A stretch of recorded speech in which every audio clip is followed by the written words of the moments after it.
सुनीता गहलोत। आज मैं एक न्यू ई कंटेंट के साथ उपस्थित हूँ जिसका टॉपिक है विवाह से संबंधित विधान, legislations related to marriage laws in India. सामाजिक विधान का अर्थ राज्य द्वारा पारित उस कानूनों से है जिनका उद्देश्य समाज में व्याप्त समस्याओं का समाधान करना है। सामाजिक विधान सामाजिक कुरीतियों को समाप्त करने तथा समाज सुधार एवं कल्याण के द्वारा सामाजिक विघटन को रोकने के लिए निर्मित किए जाते हैं। मानव को नियमित एवं नियंत्रित करने के लिए प्रत्येक समाज में कुछ न कुछ आदर्श नियम जैसे जनरीतियाँ, प्रथाएं, रूढ़ियाँ और कानून पाए जाते हैं। ज्यों-ज्यों एक समाज परंपराओं से आधुनिकता की तरफ बढ़ता है त्यों उसमें शहरीकरण, औद्योगिकरण, धर्मनिरपेक्ष मूल्य, जन कल्याण की भावना और जटिलता बढ़ती जाती है और उसमें कानूनों और सामाजिक विधानों का महत्व बढ़ता जाता है। आज के हम इस चैप्टर में पार्ट 1 के रूप में जो अंग्रेजी शासनकाल में सामाजिक विधान है उनके बारे में चर्चा करेंगे। विवाह से संबंधित जो कानून है वो 2 तरीके से बांटे गए हैं। Social legislations in British period, यानी जो अपनी आज़ादी से पूर्व का जो काल है उसमें जो कानून थे, और social legislations in free India. तो पार्ट 1 में ब्रिटिश पीरियड और जो पार्ट 2 है उसमें फ्री इंडिया में जो सामाजिक विधान थे उनके बारे में चर्चा करेंगे। तो पहले हम देख लेते हैं कौन कौन से कानून रहे हैं ब्रिटिश पीरियड में। उसमें पहला है सती प्रथा अधिनियम 1829 का, फिर हिंदू विवाह पुनर्विवाह अधिनियम, बाल विवाह निरोधक अधिनियम,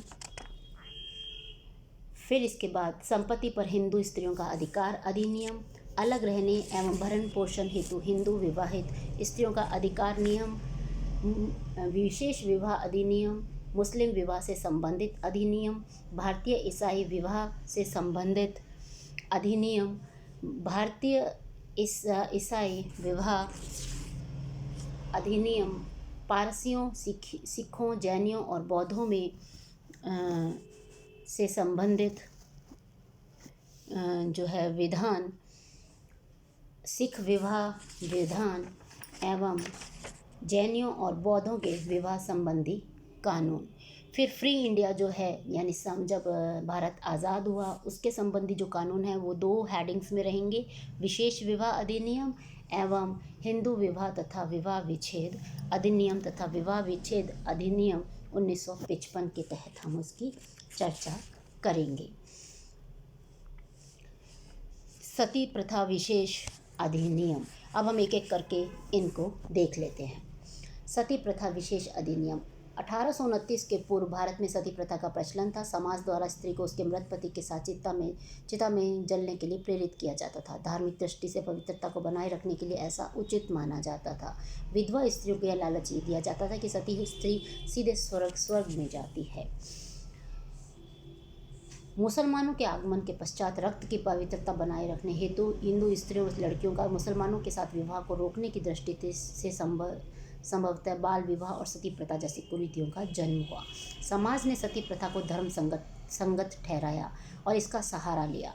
जो विधवाएं सती नहीं होना चाहती थी उन्हें भी जिंदा चिता में जलने के लिए बाध्य किया जाता था। चिता के चारों ओर ढोल, नगाड़े, शंख आदि बजते थे। लोग चारों ओर लंबे लंबे बांस, भाले आदि लिए खड़े होते थे जिससे कि विधवा अगर चिता से उठकर भागे तो उसे रोका जा सके और न ही उसकी करुणा चित्कार कोई सुन सके। इस अमानवीय कृत्य के विरोध में राजा राम मोहन राय ने आंदोलन प्रारंभ किया। उन्होंने धर्मशास्त्रों का अध्ययन करके बताया कि वेदों एवं मनुस्मृतियों में विधवाओं के सती होने की कहीं कोई व्यवस्था नहीं है। उनके आंदोलन का लोगों पर इतना प्रभाव पड़ा कि 1818 में सती होने वाली स्त्रियों की संख्या घटकर 1829 से घटकर 1819 में 463 रह गई। जब अंग्रेजी शासक लॉर्ड विलियम बेंटिक ने देखा कि सती प्रथा के विरोध में काफ़ी जनमत तैयार हो गया है तो उन्होंने अंत में 1829 में सती प्रथा निषेध अधिनियम पारित कर दिया। इस अधिनियम के अनुसार किसी भी विधवा को सती होने के लिए बाध्य करना और किसी भी रूप में ऐसा करने में सहायता देना दंडनीय अपराध घोषित कर दिया गया। आज के समय में यह कुप्रथा समाप्त हो गई है और पूर्णतः इसके विरुद्ध है। फिर आता है हिंदू विवाह पुनर्विवाह अधिनियम 1856। 1829 में सती प्रथा विशेष अधिनियम पारित करने के बाद भी विधवाओं की स्थिति दयनीय होती चली गई। वस्तुतः विधवा पुनर्विवाह पर निषेध ब्रिटिश हुकूमत के समय अपनी चरम सीमा तक पहुंच चुका था। ब्रिटिश शासनकाल में राजा राममोहन राय, विद्यासागर आदि समाज सुधारकों और आर्य समाज तथा ब्रह्म समाज जैसे सुधार आंदोलनों के प्रयत्नों से सरकार द्वारा का ध्यान विधवा विवाह की समस्याओं की ओर आकर्षित हुआ और यह मांग की गई कि विधवाओं को पुनर्विवाह का अधिकार प्रदान किया जाए। फलस्वरूप सरकार ने हिंदू विवाह पुनर्विवाह अधिनियम 1856 पारित किया, जिसके द्वारा विधवाओं द्वारा तथा उनके माता पिता को विधवा पुनर्विवाह संबंधी अधिकार प्रदान किए गए। फिर आता है बाल विवाह निरोधक अधिनियम 1929 शारदा एक्ट। भारत में बाल विधवाओं की काफ़ी संख्या होने का एक प्रमुख कारण यह था कि 4-5 वर्ष की आयु के लड़के लड़कियों का विवाह कर दिया जाता था। बाल विवाह से उत्पन्न व्यक्तिगत और सामाजिक दुष्परिणामों से भारत का प्रगतिशील और समाज सुधारक वर्ग बड़ा दुखित था। इस सामाजिक कुरीति की ओर से सरकार का ध्यान आकर्षित करने का श्रेय राजा राममोहन राय और ईश्वर चंद्र विद्यासागर को है। ब्रह्म समाज और आर्य समाज के नेताओं के प्रयत्नों से 1860 में सबसे पहले बाल विवाह निरोधक पहला अधिनियम पास हुआ, जिसमें यह व्यवस्था की गई कि विवाह के समय कन्या की आयु कम से कम 10 वर्ष होनी चाहिए। 1891 में पारित एक अन्य अधिनियम द्वारा विवाह की इस आयु की सीमा को बढ़ाकर 12 वर्ष कर दिया गया। बाल विवाह के विरुद्ध प्रयत्न जारी रहे और इस संबंध में एक महत्वपूर्ण अधिनियम राय हरविलास शारदा की सिफारिशों के फलस्वरूप 1929 में पास हुआ। इसी को बाल विवाह निरोधक अधिनियम 1929 या शारदा एक्ट भी कहते हैं। यह अधिनियम संपूर्ण भारत में 1 अप्रैल 1930 से लागू कर दिया गया। इस कानून में निम्नलिखित व्यवस्थाएं थी कि बाल विवाह को रोकने का प्रयत्न किया जाएगा और विवाह के समय लड़के लड़कियों की जो आयु है वो 16 और 18 वर्ष, जो कि अभी वर्तमान में लड़की की आयु 18 वर्ष और जो लड़का है उसकी 21 वर्ष कर दी गई है। इस प्रावधान के विरुद्ध में जाने वालों को 15 दिन की जेल और रुपये जो है जुर्माने के रूप में दिए जाने की व्यवस्था की गई। साथ ही माता पिता या संरक्षक जो ऐसे विवाह को कराएंगे उन्हें भी कारावास और जुर्माना होगा। पुलिस विवाह विवादों को रोकने के लिए कार्रवाई करेगी जब उन्हें पूर्व में सूचना दे दी जाएगी। इस अधिनियम के अंतर्गत किसी भी अपराध के लिए स्त्रियों को कैद की सज़ा नहीं दी जाएगी। शिक्षा और सामाजिक जागरूकता के प्रसार के साथ बाल विवाहों की संख्या घट रही है, पर फिर भी यह आज भी एक चौंका देने वाली बुराई के रूप में हमारे भारत में विद्यमान है। फिर आता है संपत्ति पर हिंदू स्त्रियों का अधिकार अधिनियम 1937। अपने मृत पति की संपत्ति में विधवा के अधिकार के संबंध में निहित निर्योग्यताओं को दूर करने और उसे संपत्ति में अधिकार प्रदान करने के उद्देश्य से 1937 में इस अधिनियम को पारित किया गया। इसके अनुसार यदि बिना वसीयत किए किसी व्यक्ति की मृत्यु हो जाती है तो उसकी विधवा स्त्री को संपत्ति में पुत्र के बराबर अधिकार प्राप्त होगा। मिताक्षरा से नियंत्रित परिवार में यदि वसीयत नहीं की गई है तो पति की विधवा को अपने पति की संपत्ति पर सीमित अधिकार होगा और वह अपने जीवन काल में इस संपत्ति का उपभोग कर सकती है, मगर इसे किसी को बेच या दे नहीं सकती।